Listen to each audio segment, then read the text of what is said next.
Shalom para pecinta firman Tuhan, senang sekali bisa berjumpa kembali. Hari ini kita akan melanjutkan pelajaran atau bahasan kita dari Injil Matius pasal 6 ayat yang ke-9. Satu ayat saja hari ini.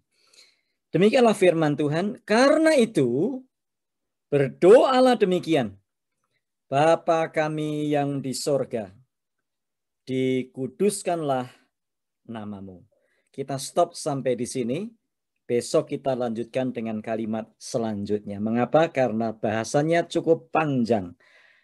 Kalimat ini adalah ucapan Tuhan Yesus Kristus untuk melanjutkan pelajarannya kepada murid-muridnya tentang bagaimana kita berdoa.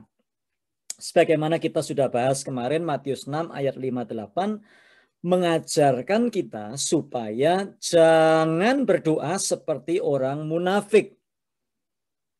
Mereka berdoa supaya dilihat dan dipuji orang. Itu sebabnya mereka berdoa di pinggir jalan dan mereka berdoa di tempat-tempat ramai.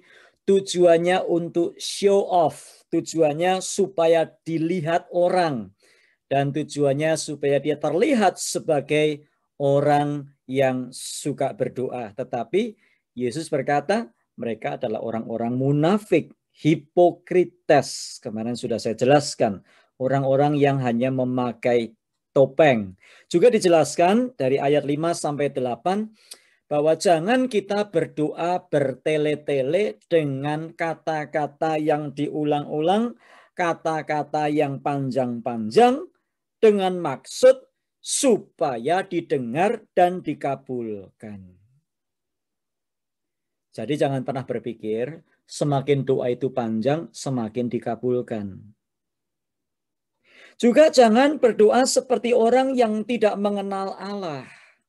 Karena Bapamu yang di sorga sudah tahu apa yang kamu butuhkan. Nah, kemudian Tuhan Yesus beralih kepada pembicaraan selanjutnya yang tercatat di dalam ayat 9 yang sudah saya baca tadi. Karena itu berdoalah demikian. Sekali lagi saya ingin mengajak kita sekalian waktu kita belajar Alkitab, jangan lupa teks dan konteksnya. Kalimat-kalimat yang selanjutnya berada di dalam perikop ini sebagai kesimpulan, sebagai lanjutan dari ajaran Yesus tentang bagaimana kita harus berdoa. Kata karena itu dimaksudkan sebagai kesimpulan atau sebagai pertolongan bagi kita untuk menjelaskan bagaimana cara yang benar. Bukan sebagai petunjuk doa yang benar. Bukan, tetapi cara yang benar. Bukan seperti kaum Farisi. Karena itu adalah kesimpulan dari semua yang sudah dikatakan sebelumnya. Tadi berdoa jangan seperti orang yang munafik. Berdoa di pinggir jalan, di rumah-rumah ibadat. Berdoa jangan bertele-tele. Kalimatnya diulang-ulang, dibuat panjang. Dengan maksud supaya didengarkan. Tidak salah berdoa dengan kalimat yang panjang, tidak salah. Tetapi maksud Yesus di sini adalah maksudnya harus benar. Bukan supaya didengar lalu doanya dibuat panjang-panjang. Juga jangan berdoa seperti orang yang tidak mengenal Allah. Seolah-olah Bapa itu tidak tahu, Bapa itu tidak mendengar. Padahal Bapa di sorga dia mendengar dan mengetahui apa yang kita butuhkan. Jadi ayat-ayat berikut adalah panduan untuk berdoa yang diajarkan Yesus. Tujuannya adalah supaya kita tidak terjebak satu ke dalam kemunafikan. Yang kedua, supaya kita tidak jatuh ke dalam sikap berdoa seperti orang-orang yang tidak mengenal Allah. Yang ketiga, jangan kita terjebak ke dalam rutinitas. Jadi dikatakan karena itu. berdoalah demikian. Nah, kita harus tahu bahwa kata-kata yang berikut ini bukan satu-satunya doa yang ada di Alkitab. Silakan Anda membaca Alkitab dari kitab Kejadian sampai kitab Wahyu. Ada berbagai macam doa yang ada di situ karena doa bukanlah mantra. Suatu hari ada seseorang yang datang kepada saya dan berkata, "Om, tolong dong saya dituliskan berbagai macam doa. Maksudmu apa?" "Begini Om, saya ini kan nggak bisa doa ya. Tolong dituliskan dong doa kalau mau makan itu, tuliskan bagaimana. Terus doa kalau mau naik pesawat, doa kalau mau melahirkan, doa kalau mau bepergian, doa kalau mau tidur, doa kalau mau buka toko, doa supaya dagangannya laris." Nah, saya berkata, doa bukanlah suatu mantra. Dan doa bukanlah suatu hafalan. Untuk buka toko, oh doanya ini. Untuk naik pesawat supaya aman, oh doanya ini.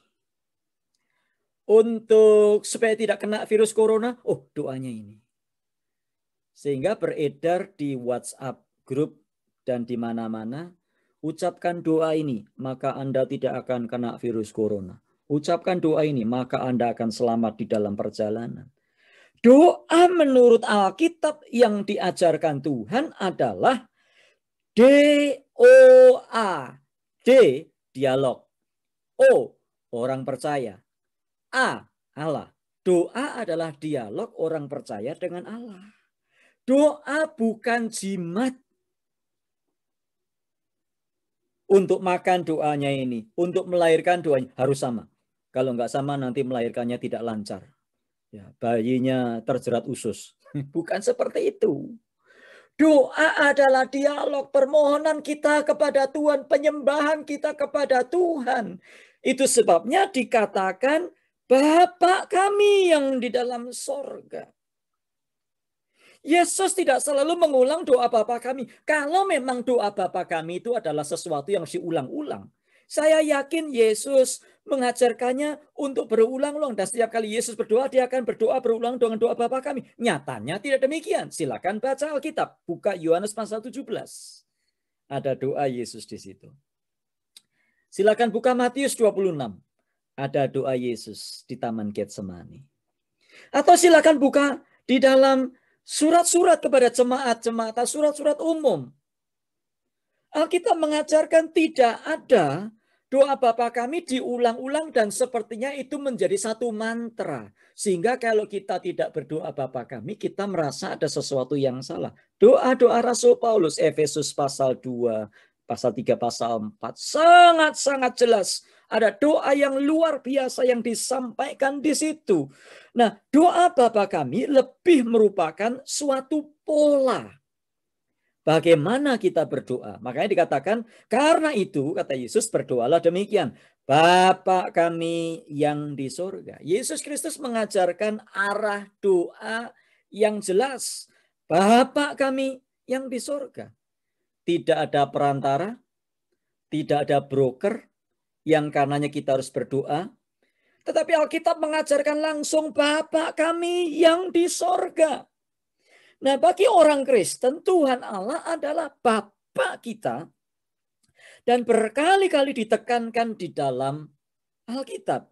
Nah, itu sebabnya di dalam Matius pasal 7, kalau nanti kita bahas terus, silakan Anda mengikuti rumus atau silakan Anda mengikuti tayangan atau program ini secara rutin setiap hari. Nanti kita akan tiba di bahasan Matius pasal 7. Ayat 7, mintalah dan kamu akan diberi. Ketoklah, pintu akan dibukakan. Carilah, kamu akan mendapat. Siapakah di antara kamu yang jahat memberikan pemberian yang tidak baik kepada anaknya? Memberikan kalajengking kalau anaknya minta ular. Atau memberikan batu kalau anaknya minta roti. Kemudian dilanjutkan ayat selanjutnya. Demikian juga Bapamu yang di sorga. Dia tahu memberikan yang baik yang terbaik kepada anak-anaknya yang meminta sesuatu. Jadi ayat ini lebih menekankan bagaimana kita bersikap pada waktu kita berdoa. Dia adalah Bapa kita. Yang kita tidak perlu takut untuk datang menaikkan doa-doa kita. Dia bukan sesuatu, dia bukan oknum yang menakutkan. Sehingga kita gentar dan takut. Kata-katanya harus sama persis. Kalau kata-katanya salah dikit, maka dia akan murka. Alkitab tidak mengajar seperti itu. Nah, siapa yang harus disebut kalau begitu? Apakah kita harus menyebut Bapa? Ataukah Allah? Ataukah Tuhan? Tidak masalah. Bukan satu hal yang menjadi masalah. Ingat, doa bukan mantra atau jimat yang kalau kita salah ucap, maka kita akan terkena musibah. Dan selanjutnya dikatakan, Bapa kami yang di surga, dikuduskanlah namamu. Apa maksudnya? Apakah dia tidak kudus sehingga kita harus menguduskan? Tidak mungkin. Dia kudus, pasti dia maha kudus. Tapi apa artinya? Nah, terjemahan lain sangat membantu menolong kita. Maksudnya adalah Our Father who art in heaven, hallowed be thy name. Artinya kira-kira begini, Bapa kami yang di surga, kuduslah namamu. Maknanya adalah suatu ungkapan pengagungan, suatu penyembahan kita kepadanya. Jadi kita belajar doa bukan sekedar permohonan. Kemarin sudah saya jelaskan. Kalau Bapak di surga tahu apa kebutuhan kita. Kalau Bapak di surga sudah tahu sebelum kita meminta, kenapa kita masih tetap berdoa? Ya karena doa bukan sekedar permohonan. Doa adalah juga isinya pengagungan. Bahkan pernahkah Anda mencoba berdoa, misalnya doa pagi, tidak usah minta. Hanya mengagungkan Bapa kita, mengagungkan Tuhan Allah. Tuhan Allah kami, Engkau pencipta langit dan bumi, beserta dengan segala isinya. Engkau adalah Allah yang setia. Engkau Allah yang adil. Engkau layak disembah. Allah kami yang hidup. Engkau tidak pernah meninggalkan kami. Engkau mulia. Engkau kudus. Maha suci Engkau ya Allah. Engkau dahsyat. Perbuatanmu ajaib dalam hidup kami. Doa adalah satu ungkapan pengagungan dan penyembahan kepada Tuhan. Bukan sekedar meminta-minta. Jadi kita lihat di sini bahwa doa tidak semata-mata berisi permohonan. Doa juga berisi penyembahan, pengagungan kepada Tuhan. Seperti seorang anak yang datang kepadanya, kepada bapaknya. Bapak Ibu yang punya anak-anak. Anak-anak kan datang kepada kita bukan selalu minta-minta kan. Coba bayangkan kalau anak-anak datang dan selalu minta-minta bagaimana. Pak minta ini, Pak minta. Kalau nggak minta nggak ngomong. Bukan. Anak-anak datang untuk menceritakan sesuatu kepada kita. Untuk menyatakan isi hatinya. Mengungkapkan perasaannya. Mengungkapkan kekagumannya kepada kita sebagai orang tua. Dan juga kadang-kadang mengajukan permohonan. Itulah doa. Jadi Bapak, Ibu, dan Saudara yang dikasihi Tuhan yang menyaksikan program ini. Mari kita berdoa seperti yang Yesus contohkan kepada kita. Pola doa. Hari ini kita belajar satu kalimat ini. Dikuduskanlah namamu. Pengagungan kepada Tuhan. Makanya Yesus berdoa kok bisa tahan berjam-jam. Karena kita tahu isi doanya bukan permintaan. Kalau isi doa hanya melulu permintaan. Ya 10 menit sudah selesai. 5 menit bahkan 3 menit, 3 detik atau sudah selesai. Tapi karena doa adalah juga pengagungan. Karena kita bisa tahan berlama-lama. Di dalam hadiratnya. Menikmati dia sebagai Bapa kita. Menikmati dia. Kemahakuasaannya. Kedahsyatannya bagi kita. Kiranya Tuhan memberkati, mari kita berdoa. Terima kasih ya Tuhan. Engkau sudah menolong kami untuk belajar firman-Mu. Mampukan kami bukan berdoa seperti orang munafik. Tapi juga tolong kami Tuhan, untuk kami tidak berdoa karena memang sudah tradisinya seperti ini. Tapi ajari kami berdoa seperti apa yang firman-Mu ajarkan kami berdoa. Sehingga kami sungguh-sungguh menikmati kehidupan doa, jam-jam doa begitu indah. Karena kami bertemu dengan Bapa kami di sorga. Karena kami berjumpa dengan Allah kami yang besar. Terpuji Engkau kekal selamanya. Berkatilah setiap orang yang sudah menyaksikan dan mendengarkan program ini. Dalam Tuhan Yesus kami berdoa. Amin. Tuhan memberkati kita dan sampai jumpa di program selanjutnya. Puji Tuhan.